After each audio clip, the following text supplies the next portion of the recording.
Good morning, everyone, and welcome here today in my space. I hope I'm welcome in yours. Luke 12, verse 8 says, I tell you, whoever publicly acknowledges me before others, the Son of Man will also acknowledge before the angels of God. The other day, I was talking about almost disappointment or expectations not met, and how Ezekiel expected something out of the dry bones, and God gave him something totally unexpected. And we live with expectations the whole time. I'm a Christian, and I prayed about this, and I believe that I was told to do this, and so therefore I expect an outcome.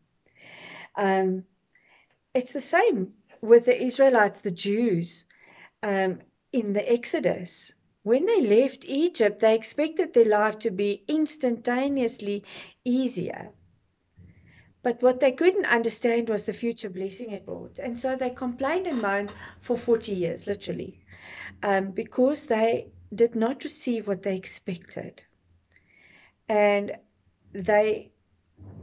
all those people that lived in Egypt at one stage, they died in the desert in that 40-year period, so that God could raise a new future.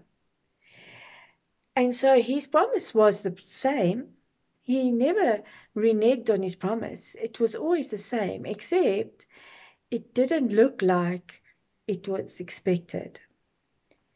Then many years pass, and you come back to Jerusalem and to Judea and to where Jesus walked, and they're expecting a Messiah that comes and slays the enemy of the Romans, the Roman enemy.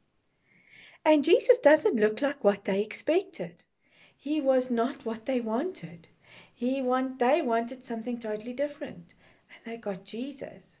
You and I, who knows what Jesus has done, and this generation and generations before us have, and the generations after us have this blessing of truth being revealed to us in such a different way, because you and I, being Gentiles, we weren't supposed to get what we've got in the eyes of the Jews.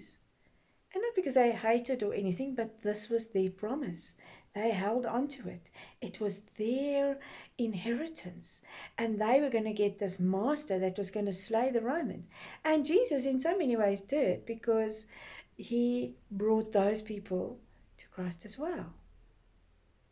And we have a future, and we have an awesome presence. So I tell you, whoever publicly acknowledges me before others, the Son of Man will also acknowledge before the angels of God. So that's the secret. When you acknowledge Christ, your expectations might be something, but he knows better. He knows the right time.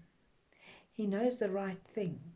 So if you're asking for a gazillion rand or dollars, wherever you are, he knows that maybe you're not going to spend it wisely. It's not in your plan. Or not to give it to you off bat, or whatever it is. You get the gist? He knows what it is to be disappointed, because so many people were disappointed in who he was. He knows that sometimes you're expecting A and he doesn't give it to you when you're expecting it or what you're expecting. He gives you B at a different time, or he gives you A at a different time, or something else. He knows that. God can work with your disappointments. What you need to always do is have faith that your expectation of a loving God will always be met. It might not look like you want it to look, but it will always, always be met, because that's what God is. He's a loving God, and he can meet your expectation wherever it is. I hope that helps. Have a wonderful day, and we'll speak again tomorrow.